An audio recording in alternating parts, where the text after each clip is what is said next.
Hi hello good evening friends.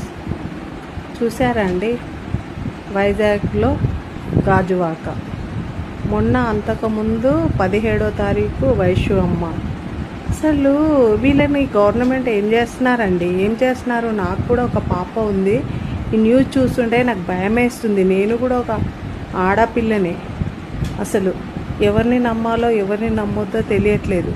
దరిద్రుడు అసలు ఏమనుకుంటున్నారు? ఆడదంటే ఇప్పుడు గవర్నమెంటు తెలంగాణలో సీఎం రేవంత్ రెడ్డి గారు, తర్వాత ఆంధ్రాలో చంద్రబాబు నాయుడు గారు, పవన్ కళ్యాణ్ గారు సార్ ఇలాంటి వాళ్ళని వెంటనే అఫీషియల్గా తీసుకెళ్తున్నారండి. నేను మీకు చెప్పేంత గొప్పదాన్ని కాదు, కాకపోతే ఇన్స్టాలో నాకు బయట జరిగే ఈ ఘోరాలను చూస్తే భయమేసి వీడియో పెడుతున్నాను అంతే. ఆలోచించండి సార్, ప్లీజ్ గవర్నమెంట్ ఆలోచించండి.